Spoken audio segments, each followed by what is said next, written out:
और capital Y को साथ ले लो, ठीक है। देखो 4 करेंगे कैपिटल आर कैपिटल वाई, इसको इससे हमने क्या कर दिया, मिला दिया। फिर कैपिटल आर को आप स्मॉल वाई से मिलाइए, कैपिटल आर है स्मॉल वाई, ठीक है। अब कैपिटल जो वाई है इसको लीजिए, कैपिटल वाई को आप स्मॉल आर से मिलाइए, तो आर कैपिटल वाई मिलेगा, और यहां पे बेटा आपका स्मॉल आर और स्मॉल वाई। मैंने कुछ नहीं किया बेटा, बस ये F1 जनरेशन जो आया था उसका हाइब्रिड ले लिया, ठीक है। कुछ ऐसा ही तो लिखेगा भाई, यार ये इसके साथ होगा, ठीक है, ये इसके साथ होगा, ये इसके साथ। तो देखो ये 4 तरह के आपको क्या मिल गए, आपको ये आपके जीनोटाइप मिल गए, ठीक है। अब ये बेटा इन्हीं से रिएक्ट करते हैं, तो देखो मैं इसको टेबल में लिख लेता हूं थोड़ा सा ना।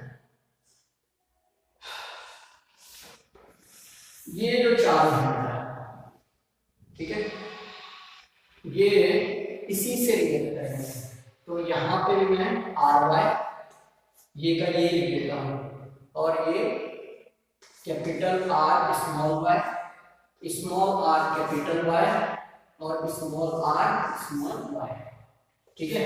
यही क्या करेंगे, क्रॉसिंग करेंगे। अब इसको ध्यान से देखना है, ठीक।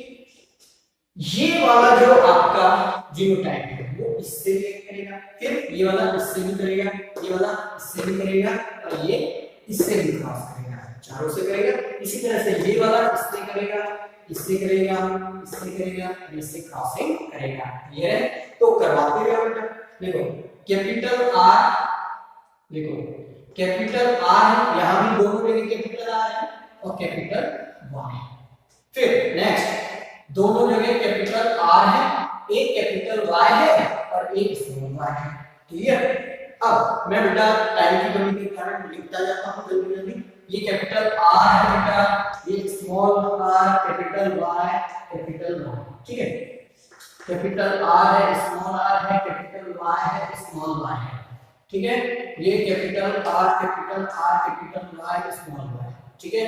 इसके बाद कैपिटल आर है, कैपिटल आर है, स्मॉल वाई है, स्मॉल वाई है, कैपिटल आर है, ठीक है, और स्मॉल आर है, कैपिटल वाई है और स्मॉल वाई है। फिर कैपिटल आर है, स्मॉल आर है, capital Y, small Y, small Y, ठीक है। ये क्या है, कैपिटल आर बनेगा, ठीक है, small R capital Y small Y, ठीक है। ये capital R small R Y small Y, ठीक है, स्मॉल आर कैपिटल वाई।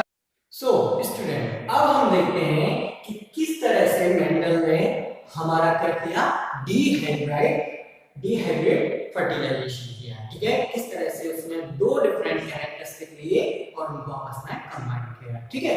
तो चलिए यहाँ पे देखिए, अब ध्यान से देखना है बेटा कि जो आपका रेड है आर, वो किसको डिनोट कर रहा है, राउंड को। ये स्मॉल आर क्या है बेटा, ये आपका रिंकल है, ये क्या है वाई, ये आपका येलो है, और स्मॉल वाई क्या है आपका ग्रीन है, ठीक है।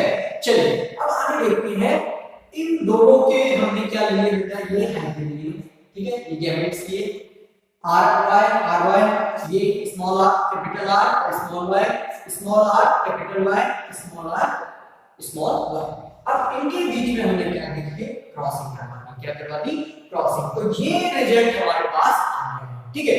इस रिजल्ट को बेटा बहुत ध्यान से देखना है।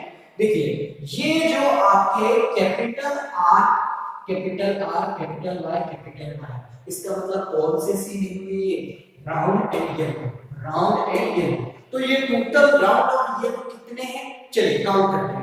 एक ये 1 2, ठीक है। इसमें भी देखो राउंड, ये आपका क्या है, राउंड क्या है, इसमें डोमिनेंट है, और वाई ये डोमिनेंट है, तो राउंड ये क्या हो गया आपका येलो, इसमें भी राउंड येलो 4 हो गए, ये राउंड येलो कितने हो गए 5, फिर एक ये 6, इसके बाद ये देखिए 7 और ये 8 और ये देखिए 9। तो बेटा आपके राउंड एंड येलो टोटल ऐसे प्लांट जो कि ऐसे प्लांट जिनके सीड कैसे हो बेटा, राउंड और येलो, ऐसे कितने टोटल सीड हैं, 9। कितने, 9। ओके, अब ऐसे प्लांट जिनके सीड कैसे हैं, राउंड एंड ग्रीन। राउंड मतलब कैपिटल आर और ग्रीन मतलब स्मॉल वाई, स्मॉल वाई। तो देखो स्मॉल वाई किस किस में दिख रहा है, देखो आपको ये दिख रहा है, एक तो राउंड, ठीक है, और ग्रीन, राउंड ग्रीन, और कौन है बेटा, देखो राउंड एंड ग्रीन, 1 2 3, इसके अलावा कुछ दिख रहा है नहीं। तो ये टोटल कितने हो गए, राउंड ग्रीन 3 प्लांट्स हो गए जिनके राउंड ग्रीन क्या है, सीड्स है, इनके सीड्स कैसे हैं, राउंड और ग्रीन।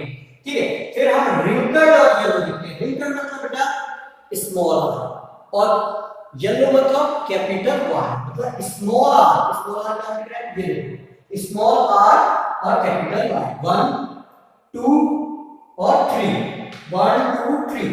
तो ये एक प्लांट है, 3 है ऐसे। ठीक है, अब बेटा लास्ट रिंकल्ड एंड ग्रीन, ऐसे प्लांट जिनके सीड क्या है, रिंकल्ड है, ठीक है, और क्या है, ग्रीन कलर के हैं। तो देखो रिंकल्ड मतलब स्मॉल आर और ग्रीन मतलब स्मॉल आई। तो केवल एक ही प्लांट ऐसा होगा जिसके सीड्स कैसे होंगे बेटा, आपके रिंकल्ड और येलो होंगे, दैट्स इट। ठीक है, तो ये हमारा क्या हो गया, पूरा डाइहेड्रेट क्रॉसिंग हो गया, मेंडल ने। ठीक है, तो आपका ये जो राउंड एंड येलो 9 और round and green 3 plant, wrinkled and yellow 3 और रिंकल्ड एंड ग्रीन 9। तो 9 रेशो 3 रेशो 3 रेशो 1, इस रेशियो को, ये 4 तरह के सीड्स हमको मिले, इसको रेशियो को बोलते हैं बेटा डीहाइड्रेट रेशियो। क्या बोलते हैं, डीहाइड्रेट रेशियो या डाइहाइड्रेट रेशियो बोल सकते हो आप। ठीक है, तो ये आपका क्या हो गया, डाइहाइड्रेट रेशियो। और मोनोहाइड्रेट रेशियो क्या होता था, याद आ रहा है, 3:1। 3 आपको टॉल प्लांट मिलते थे, 1 आपको ड्वार्फ प्लांट मिलता था, दैट्स इट। तो ये बेटा हमारा मेंबर का क्रॉसिंग खत्म हो गया। ठीक है, आपको दोनों याद रखना है, मोनोहाइड्रेट और डाइहाइड्रेट, दोनों आपको अच्छे से पता होना चाहिए, दैट्स इट। और ये बेटा टेबल आप अच्छे से बना लीजिएगा अपनी फेयर कॉपीज में और इसको याद रखना है। ठीक है, ये हमने कौन सा F2 जनरेशन, ये कौन सी जनरेशन मिली हमको, ये बेटा F2 जनरेशन मिली।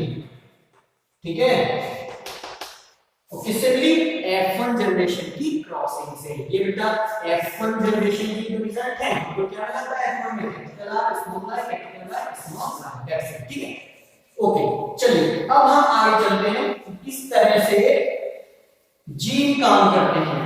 ठीक है, डीएनए जीन क्या होता है, क्रोमोसोम क्या होता है, इसके बारे में थोड़ा सा देखते हैं। ठीक, ओके, चलिए ये थोड़ा सा वाइट लग रहा है, कोई दिक्कत नहीं। ठीक है, तो आप जानते हैं बेटा हमारे बॉडी में क्या होते हैं, सेल्स क्या होते हैं, सेल्स। ठीक है, ये सेल में बेटा ये न्यूक्लियस होता है और न्यूक्लियस के अंदर होते हैं बेटा डीएनए। क्या होता है, डीएनए। और डीएनए जो मटेरियल बेटा वो क्रोमेटिन मटेरियल से बना होता है जिसमें क्या होते हैं, क्रोमोसोम्स। क्या होते हैं बेटा, क्रोमोसोम्स। और एक सेल में, वन सिंगल सेल में बेटा 23 पेयर क्या होते हैं, 23 पेयर किसके होते हैं, क्रोमोसोम के। मतलब जैसे कि ये क्रोमोसोम का एक पेयर है, ऐसे कितने 23 पेयर होते हैं। तो ठीक है, अब देखो बेटा मेल एंड फीमेल, मेल और फीमेल, मैं एक मेल की सेल ले रहा हूं, एक फीमेल की। तो बेटा मेल का कौन सा सेल ले रहा हूं बेटा, रिप्रोडक्टरी सेल, है ना, रिप्रोडक्शन जिससे होता है उस सेल को मैं ले रहा हूं। ठीक है, तो इसमें बेटा मेल में क्या होता है, स्पर्म होता है आखिर में, और फीमेल में क्या होता है, एग या ओवम। ठीक है, अब इनके बीच में मेरे को इसका एक स्पर्म उठाना है और एक सेल लिया, इस तरह से ये स्पर्म हो गया और ये एग हो गया। ठीक है, अब आप बताओ कितने पेयर होंगे, 23 पेयर होंगे। तो 22 पेयर दोनों सेलों में इक्वल होंगे। ठीक है, लेकिन एक जो पेयर है ये डिफरेंट होता है, इसमें बेटा क्या होता है, ये एक्स वाई होता है और इसमें बेटा XX होता है।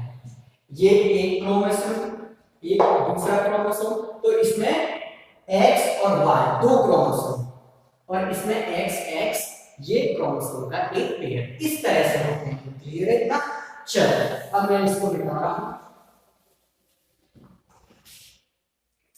Sex determination, sex determination. अब हम देखने जा रहे हैं कि बेटा एक मेल एक फीमेल, ठीक है, उनके बीच रिप्रोडक्शन होता है। क्या होता है? रिप्रोडक्शन। तो रिप्रोडक्शन होने के बाद जो प्रोजेनी पैदा होगी, जो नई जनरेशन आएगी, वो बेटा चाइल्ड कैसा, गर्ल होगा कि बॉय, ये हम पता करने जा रहे हैं। इसी को सेक्स डिटरमिनेशन बोलते हैं कि ये फीमेल सेक्स है या मेल सेक्स है। ठीक है, तो चलिए देखते हैं। तो इतना समझ में आया बेटा? ठीक है। अब ये जो क्रोमोसोम का पेयर है जो कि दोनों सेल में डिफरेंट होता है, यही डिसाइड करता है कि आने वाला जो चाइल्ड है वो मेल चाइल्ड होगा या फीमेल चाइल्ड होगा। कैसे? चलिए पता लगाते हैं। तो ये बेटा मेल और ये फीमेल, ठीक है। इसका रिप्रोडक्शन वाला कौन कौन से डिफरेंट होता है क्रोमोसोम का पेयर? इसमें होगा बेटा X Y और इसमें X और X। क्लियर? अब देखो बेटा, ये जो X है, सपोज करो ये आपका जो पेयर है X वाला, कौन सा? X, ये और ये क्रोमोसोम है बेटा, दोनों क्या करेंगे? क्रॉसिंग करेंगे। तो जब तक इसका X बेटा इसके X से क्या करेगा? कंबाइन करेगा, क्रॉसिंग करेगा, तो XX आएगा। ठीक है, इसका X इसके X से कंबाइन करेगा, तब भी जाएगा XX। ठीक है, इसका Y बेटा अगर इसके X से कंबाइन कर दे तो बेटा हमको XY क्या मिलेगा? XY। ठीक है, इसी तरह से कोई सा भी X Y। अब देखो, अगर बेटा मेल स्पर्म का XY क्रोमोसोम, क्या Y क्रोमोसोम इसके X से अगर क्रॉस करता है तो हमको XY ये मिलेगा। और इसका अगर मेल का X क्रोमोसोम इसकी X से क्रॉस करता है तो ये XX मिलेगा। तो बेटा ये जो XX हुआ ये क्या हो गया? Girl child. अगर XX आपस में कंबाइन होंगे तो बेटा आपकी गर्ल, लड़की पैदा होगी। ठीक है, और XY अगर कंबाइन होते हैं, इसका Y इसके X से कंबाइन होता है तो कौन आएगा? बॉय। ठीक है, तो अल्टीमेटली कौन डिफाइन कर रहा है कि लड़का होगा कि लड़की? ये Y क्रोमोसोम। कौन? Y chromosome. यही सबसे ज्यादा रिस्पांसिबल है, यही रिस्पांसिबल है whether it is a girl child or a boy child। और ये किसके पास होता है? ये आपका मेल के पास होता है। फीमेल में Y क्रोमोसोम नहीं होता है, केवल मेल के पास होता है। इसीलिए बेटा गर्ल चाइल्ड होगा या बॉय चाइल्ड होगा, ये सोलिडली रिस्पांसिबल कौन होता है उसके लिए? मेल। कौन?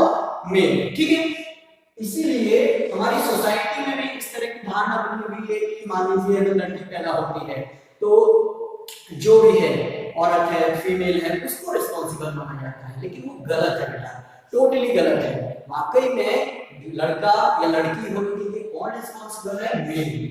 अगर आप किसी को दोषी देना चाहते हैं तो वो कौन है? मेल। That's it. ठीक है, तो ये हमारा पूरा चैप्टर हो गया बेटा। तो जो आपके जीन है, क्या है? जीन, यही क्या करते हैं? एक जनरेशन से दूसरी जनरेशन तक ट्रेड्स को या कैरेक्टरिस्टिक को क्या करते हैं? ट्रांसफर करते हैं। क्या करते हैं? ट्रांसफर।